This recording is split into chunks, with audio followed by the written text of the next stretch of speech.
So this is actually fits your rule of 3. You broke it twice, and on the third time, then you finally went to the doctor and figured it out.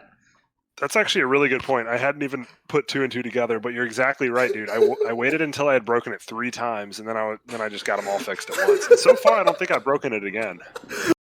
That's what I'm saying. Like, there's nothing else. There's nothing else going on. Like, what are you gonna do? Sit at home, beat your dick, or are you gonna watch C Forecast? Shut up and sit down.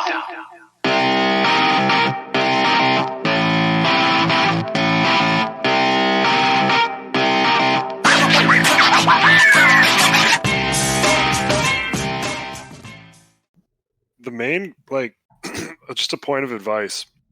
Don't go to the doctor unless you have at least 2 or 3 things wrong with you. Because then you're getting more value, more bang for your buck at that point. Nuss, you do take to heart what you said, though. I remember, I think this was grad school, when you cut the fuck out of your finger, and I told you should probably go get that checked out for stitches, and you were like, "Nah, it'll be fine," and just kept wrapping your thumb. Dude, I don't go unless it's serious. Unless my life was endangered, or it was a brutal scarring situation where I truly, truly needed stitches. Fuck that. Yeah. What are they gonna do? They're gonna. So, what about cancer? Okay. Now. Okay. You're never gonna know until it's too late. You don't. It doesn't hurt you if you don't know. Just don't go. I mean, if I suspected cancer, I would go. Correct. Well, you can't suspect cancer. You're not gonna know. You're gonna develop a lump somewhere and not know it. It's just gonna be a gradual growth. Well, when he cuts his thumb and then has a lump, what do you say? It's 3 things. Wait, Will? so what is your point, Dean? Do you go to the doctor and just generally know when you have cancer? No, that's the thing. People just don't know, and then they find out way too late, and then they're dead because it's too fucking late. When it's obvious, people mostly just ignore that's when you're dead. A lot of people ignore signs. That's one big thing. Yeah, like Nuss, who says if he has 1 sign, it's not good enough. Well, he has to have 3. It's the magic number of 3, right? Yeah, so if he has 3, then he's good to go. That's stage 3, which means you're fucked, right? So I need before I go to the doctor, I want to have skin cancer, prostate cancer, and lung cancer. Then I'll fucking think about going to the doctor. Well, Will goes to the doctor. He's like, you have cancer. Will goes, okay, well, I need 2 more, and then I'm going to come back. Be like, now, if I wait to get a different kind of cancer, when you're digging around in there, can you just take care of both of them? My point is how do you get diagnosed for the first 2? You don't. You just come back and you get the first 3. You get all 3 at once. I don't know. You just never get diagnosed. That's the point. But anyway. Yeah. So Nuss, to taking it to heart what you said though, for real, you had an incident playing flag football where you didn't go to the doctor either for that, right away. Yeah, dude, this was the exact opposite from your story. Partially everyone else's fault, not necessarily my fault, but we were playing flag football. I can't remember what year it was. I want to say it was sophomore year. No, it was senior year. It was senior year. It was senior? Okay. I think we were living in the varsity at that point. Yeah, it would have been junior year. Junior or senior year. Junior or senior year. Yeah. Senior year. We're playing flag football. One of the intramural weekly leagues. And we hadn't even started the game yet. It was warm-ups. And we're just messing around, warming up, throwing it around, running some drills, whatever. And I come around the corner, and our boy Brendan, big Brendan, fucking just checks me hard and gets me right in the face, with his shoulder. And it was pretty painful. When you get popped in the nose and it's that certain specific kind of pain. Yeah. You know what I'm talking about? Yeah, your eyes get really watery too, and yeah, it's a totally different kind of pain when you get hit in the nose. And I was like, "Ow, that fucking hurt, dude. What are you doing?" And he was like, "Sorry, Nuss." And I was like, "It's all good."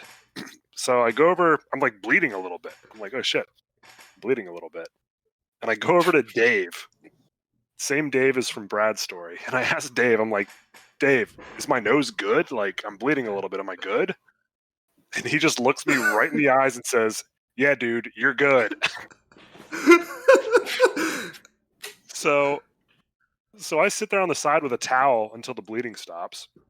I figured I just got popped in the nose and it was a little bloody nose. So I sit there on the sideline with a towel until the bleeding stops. And then I just go play the game. True back in the fucking game. Mark of a champion right there. Gotta play. We fucking won, by the way. We did. Now, I will say it wasn't Dave. It was me that you asked, I think. And I was like, yeah, I think so. I think you were the second person I asked. I specifically remember asking Dave because he just no hesitation told me that I was good. And I think you were I think you weren't quite as convinced, but I think you were encouraging at least. Yeah, I wasn't sure. I was definitely trying not to like lead you on into believing anything like crazy, but yeah, I could not see it. But here's the thing: like, was his nose actually fucked up? Like, I'm just thinking like his nose is like a fucking lightning bolt, like fucking Harry Potter. And you guys are like, oh, you guys are good, right? It was really dark. I'm gonna find a photo real quick. I posted a photo. So long story short, we finished the game, right? And at this point, like it's pretty dark out. I think it was a night game at like 11 o'clock at night or something. So it was pretty dark out, to be fair.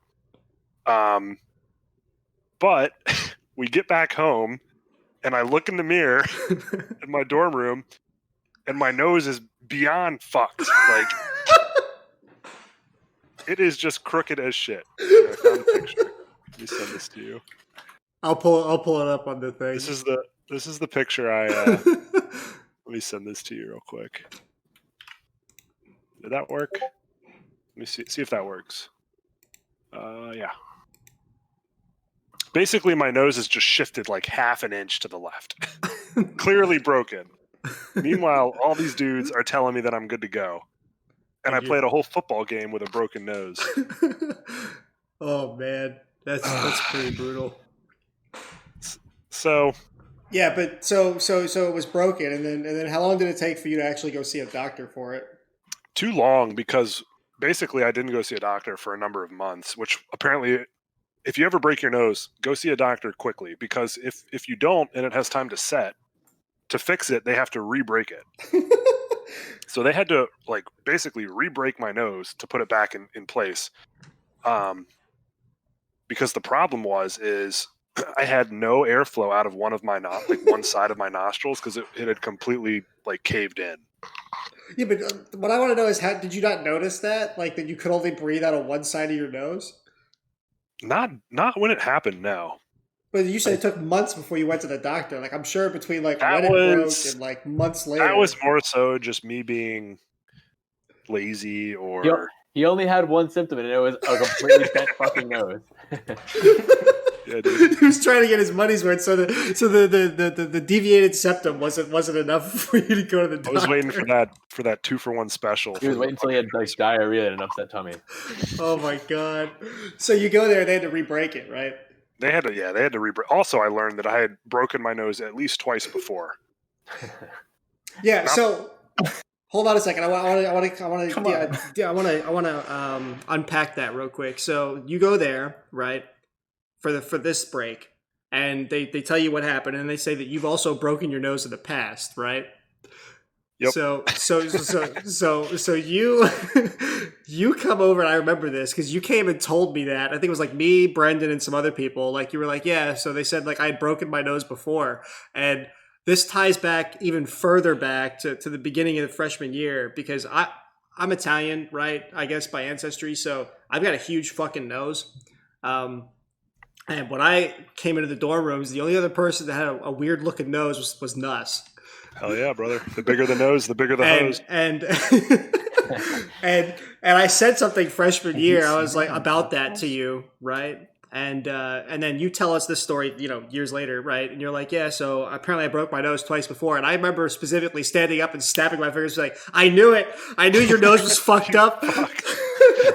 And Brendan just started laughing because I was like, I knew it. I knew your nose was fucked from day one. I said it 3 years ago.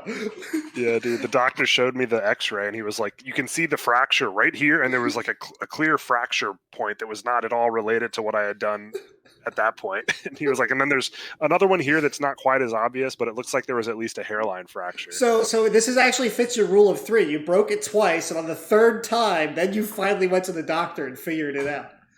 That's actually a really good point. I hadn't even put 2 and 2 together, but you're exactly right, dude. I waited until I had broken it 3 times, and then I just got them all fixed at once. And so far, I don't think I've broken it again. Oh my god, that's perfect. But think about what all that money was doing in the stock market while you weren't getting it fixed. You just made a shit ton of money. Oh my god. He's not. So I remember you coming back and like for the I think it was like a solid month or so. You had like a big bandage over your nose. Yeah, I had to wear. Oh, dude, that was the most annoying shit. I had to have a big bandage over my nose because they had to put these. It was like cylindrical tubes, like rubber tubes that they shoved up your nostril to like keep it from like caving in or something, or to keep it into, I don't know. You know what I'm getting at here? Yeah. Like, It's basically it's a these setting. tubes that have, yeah, exactly. Yeah. And there was one in each nostril, and it was the fucking worst thing ever. I could not breathe at all. So you out had of my to nose. you were a mouth breather for a I was while there. I was a full-fledged window licking mouth breather. And I do remember when they eventually took them out, it was the biggest relief I've ever felt in my entire life when they pulled those things out. So they were in there for several weeks, and then you had the bandage on. Yeah. I remember that. And then Yeah. I'm not gonna lie, like you got a pretty decent nose job out of this because like your nose looked significantly better, all said and done. Yeah, I guess it worked out in my favor. So, like you said, it's the 2-for-1 special, right? Plastic surgery right, plus man. fixing your nose. That's right, man. So, if you learned anything from this series of stories, is don't be like me, the hypochondriac, but also don't be like a Big Nuss over here, where you wait to break your nose for the 3rd time before you go see a doctor.